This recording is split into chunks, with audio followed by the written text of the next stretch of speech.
All right. Hello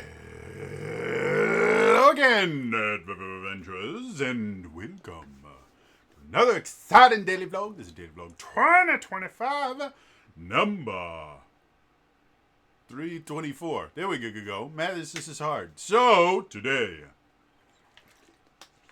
as a reminder, if you picked up your copy of The Hearthwitch's Guide to Magic and Murder, Book 1 of the Hemlock Saga, written by USA Today bestselling author Kiri, links are in the description down below. This is not sponsored. I am not making any money off of this in any way, shape, or form. Kiri's my friend. I likes her. I likes her books. I wants everybody to buy her books. All right, so we got to talk about Twilight Sword. If you haven't been catching all of my videos, I have been bringing up this new TTRPG fairly regularly called Twilight Sword. Twilight Sword is Breath of the Wild, the TTRPG. It's not Breath of the Wild. It's Breath of the Wild. But it has absolutely enwrapped me with everything about it. I first heard about it, I think, Gen Con. Was when I first heard about it. They had some art previews and stuff like that, which, I mean, straight up looked like art that you would see in Breath of the Wild. Like the female hero that they had in the initial artwork looked like Zelda pretending to be Link. Like, it was just 100% there. And then they've released more artwork, and the new artwork looks like, well, Erdrick from the Dragon Quest series, and then also Zelda pretending to be Link. And some other characters as well. But everything about this system has been absolutely the kind of thing that I'm into. There's a cooking system in it. So when your party is out adventuring and exploring, they can find different bits and pieces, or they can take bits and pieces from monsters. You can't cook them, but you can turn them into potions using a very similar system. And if any of that sounds familiar, that's exactly how it works in Breath of the Wild and Tears of the Kingdom. The whole gameplay loop of the game is the world of Radia has been covered by despair. Your job is to explore the lands of Radia, finding landmarks, fighting bosses, and helping out the denizens of Radia. And when you do that, you earn this resource called Hope. Hope effectively works like experience points for your character. You use it to level up. The more hope you create, the faster you level up your character. But it's not limited to that. Hope is also tracked on a region by region basis. And as you generate more hope in any particular region, the region eventually is able to get rid of the despair and be, saved. And it's such an interesting gameplay loop for a TTRPG because it incentivizes going out, exploring, talking to different people in a way I really haven't seen a TTRPG do that. And it's not just a gameplay mechanic. It is an actual lore-based reason for you to do these things. So I really, really enjoy it. Everything I've seen about it thus far makes it seem like this is 100% the game for me. Well, the Backerkit campaign started today. And in 2 minutes, it was funded. I'm going to repeat that. In 2 minutes, it was funded. Now, I will say they lowballed their goal pretty far. They were only looking for 10,000 euros. So I don't know if that was a marketing decision or they really only needed 10,000 euros to do it.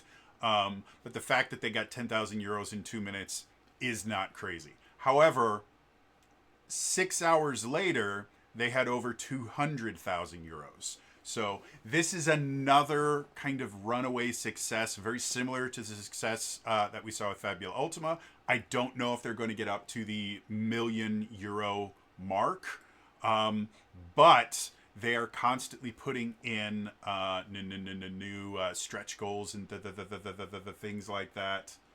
I want to see. There we go. They have already hit a lot of these stretch goals. One of them is going to be a font for the imaginary language that is in there, very similar to kind of the Hylian language that used to show up in the Legend of Zelda games, which, by the way, has been translated by Zelda fans. It is an actual language, and it's been translated, and people can actually read what all the Hylian stuff means in everywhere in most of the games.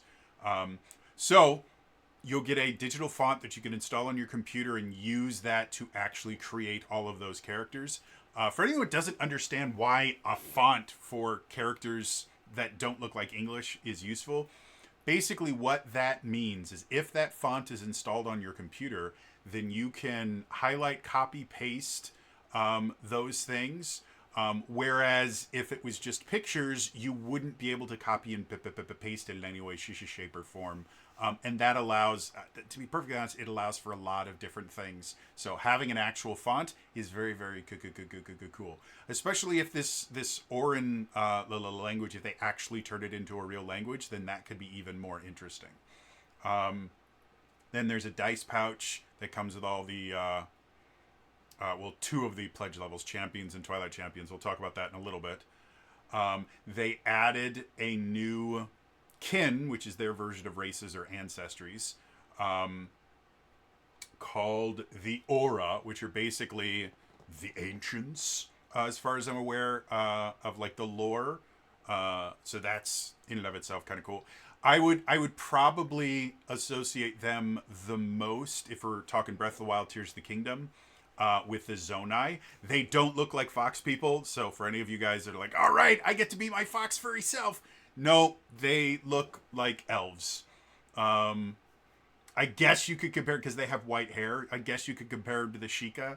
But the role that they play in the world is most similar to the Zonai, I believe, because they're kind of a forgotten civilization that you find their ruins in places. They added some champion tokens, UV logos. I'm not sure what that means. I guess ultraviolet logos where they'll glow under UV. I don't know. Kin cards. So if you get the ones that have the card chest, you'll actually have cards for each one of the kin, which again is their ancestries. And then the most recent stretch goals that they've hit is they have added Kokoro. They're Koroks. They're little... I'll just read it. Lands of Radia will feature random charts to generate Kokoros, small and mysterious creatures who inhabit Radia. So they're adding Koroks. They've added a single player mode, which is becoming an extremely popular thing for TTRPGs, which again I find fascinating, and we'll be participating in that during Daily December. I'm putting the final touches on the Strider mode campaign, and then sometime in Daily December, I don't know exactly what kind of schedule I'm going to stick to, but sometime in Daily December, you guys are going to get your first Strider mode video, and we will go from there. And then as they keep going, they're going to be adding a new pre-built champion for the starter set, and then a soundtrack are the only stretch goals that they have. And looking at where it is right now, yeah, they've already hit the stretch goal for the new champion, and they are, 17,000 away from hitting the soundtrack. So, yeah, Two Little Mice, which is the company that's publishing Twilight Sword, is having a bit of an issue keeping up with the donations, which is not a bad thing in any way, shape, or form. We are absolutely excited about it. So, what are the various little things that you can do? Well, depending on how many cool stuff or how much cool stuff you want, and whether you want digital or physical stuff, the cheapest backing option that you can do is called the Wanderer, which includes the core rulebook in PDF, the Lands of Radia in PDF, the starter set in PDF, and the card chest in PDF. And the card chest has just a bunch of different things that are useful, including a map of Radia in card form. So that would be entirely digital. and that runs 36 euros, which is just barely over 41 or barely under $42 in US dollars. The next one up is the starter set, where all you get is the physical starter set. So you get the starter set, Twilight dice set, and then also a PDF of the starter set. So if you don't want the core rules, you just want the starter set, that runs you about 40 euros. If you just want the core rulebook in both physical and digital, that's 45 euros. They have the Twilight version, which is their deluxe version, which just has a fancy slipcase and stuff like that. So if you want that, where it's the Twilight version of the core rulebook plus the PDF, that'd be 70 euros.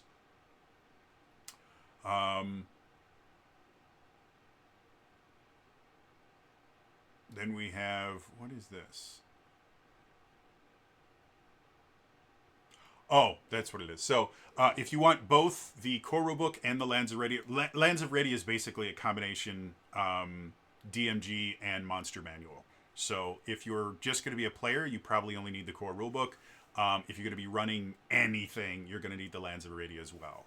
So if you want both of those, physical and digital, you can get the Awakened tier, which is 85 euros.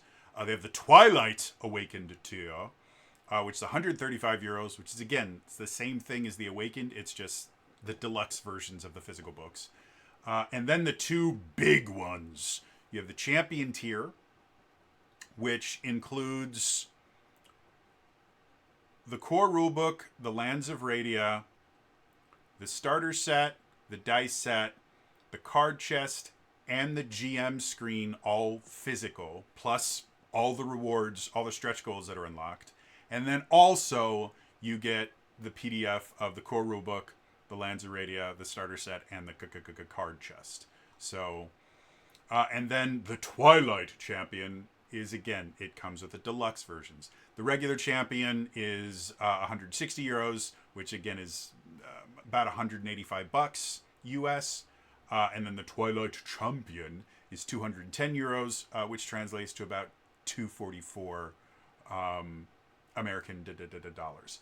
And again, the other thing the Twilight Champion one comes with is a neoprene map of Radia. So basically, like if you've ever had a mouse pad that's generally made of neoprene, so you could have this really nice, map of Radia, which you can also just do as an add-on as well. But so yeah, lots of different options. This thing is exploding right now in popularity, and most definitely it is going to be something that I will be focusing on. I will be doing an in-depth review of it whenever it comes out, and lots of other cool, interesting, wonderful things. I am so incredibly excited for this, and it's nice that again, if you don't want to bankrupt yourself, but you want to be able to play this game, the digital version of it, which again gets you both the books,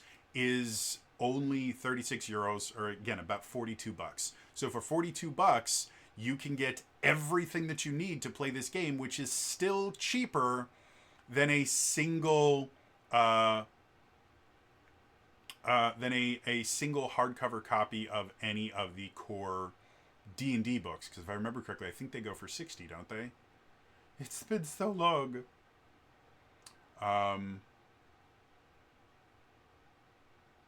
Yeah, anyway, I'm literally right now just looking up how much the Player's Handbook. All right. Just looking how much the books are. So, physical version. Yeah, it's 60 bucks. Or 50 bucks, sorry. So, 50 bucks. So, if you wanted to get just a single physical Player's Handbook for Dungeons & Dragons 5th edition, you'd need to pay $50. Or you can pledge here and get 2 books, digital versions, not physical, plus a starter set, plus the card chest PDFs, and it's only about 42 bucks. So it's not a bad way to get into a new TTRPG and have everything you need to be able to play it. And again, I think everything about this is just so charming and so wonderful. I can't wait to see where it goes. I can't wait to see the other stretch goals. Like I said, it's becoming really, really common for a stretch goal to be, a solo mode. Which is, again, very, very cool. I haven't done a solo mode anything yet, but I'm going to, and who knows, maybe I'll become addicted to it too, because I know a few of you in the audience are a big fan of solo TTRPGs, and I'm seeing posts about solo TTRPGs in a lot of different places where I see stuff. So, yeah. Otherwise, I wanted to talk about it. I will have a link to the Backerkit if you guys want to back it. Like I said, I'm super excited about this. It will be featured on the channel in some way, shape, or form eventually. So, yeah. That is going to be all for me today. And I will see you guys next time. All right?